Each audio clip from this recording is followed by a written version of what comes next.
everyone. My name is Sako, and welcome back to another episode of something I'm just calling Spin for Style, because that's pretty much just what we're doing. We're spinning for the style of my sim.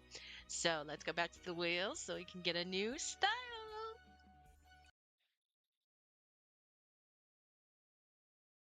Okay.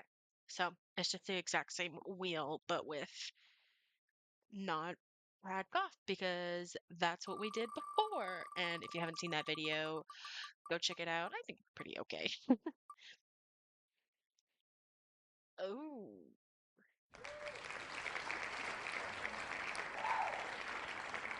I tell you what, this wheel really, really wants me to use the color black. All right, let's do it. My main inspiration for this sim was definitely like, it's not a phase, mom.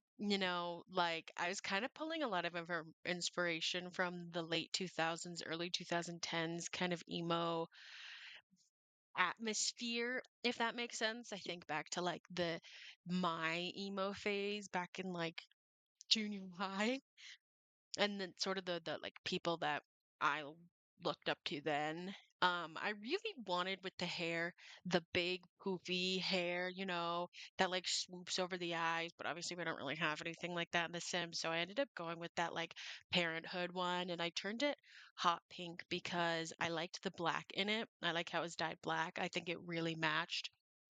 And then those fingerless gloves were perfect for like this whole vibe of sim.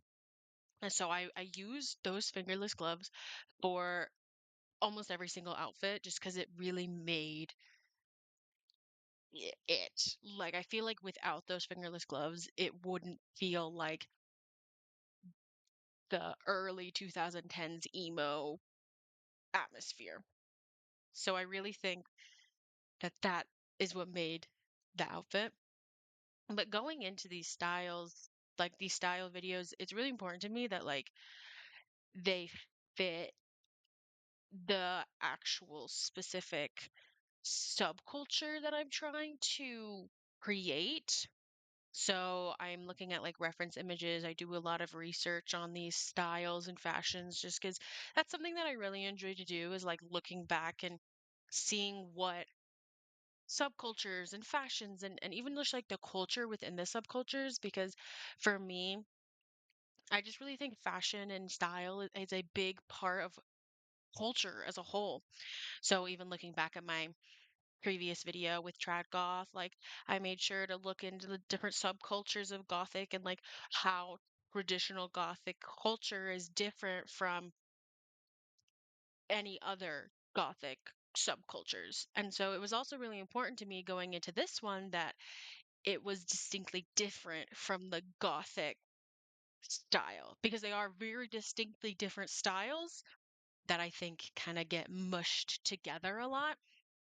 You can see I'm working on the formal wear, and I will say this one was probably the hardest one for me to do because it's kind of really hard to mesh the sort of emo vibes of style into a formal atmosphere, if that makes sense. Because it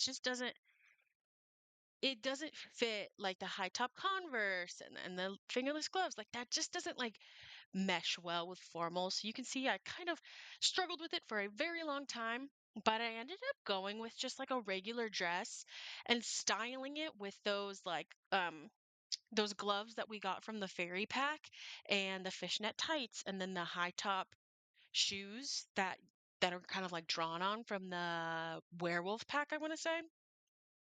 And I really think that like brought it together. It really gave like Demi Lovato who says I can't wear my dress with my Converse. Well, baby, that's just me. So going into that, it was just like it took me a while, but I think I got there. And then going on from there, like sleepwear wasn't too difficult. Like the pattern, what is it, flannel red pants with sort of a grungy top. It really made the look.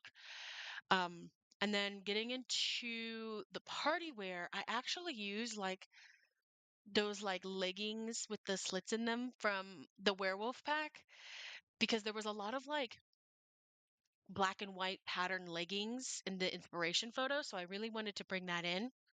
And then swimwear, I was kind of just like, there wasn't a lot of options unless I wanted to use the exact same one that I used for trad goth, which I really didn't. So I just gave her a one piece black swimsuit and was done with it. And then hot weather, I used, um, you see, I originally went with the short kind of spandex ones that were drawn all over. And then I thought it didn't really work. And then I went back to it. And then just for cold weather, just like ripped jeans, very similar to the regular weather, but with a beanie. And that's just kind of how it goes. Yeah. Their name is Ash. And you'll see now that I'm kind of showcasing the final looks. I really do think that this came out pretty well, and I think it's very distinct from the trad goth. And I think that like the subculture really kind of shines and just you can see I use those high top Converse for almost every single outfit except for sleepwear, I think. So just like that vibe of like they only wear the same kind of shoe every single day and they're like sitting in class drawing on them with a Sharpie and like doodling on them. Um so yeah, thank you guys so much for stopping by. If you're interested in watching my last video where I did trad goth, you can go ahead and go there. But thanks so much for stopping by. Have a good day.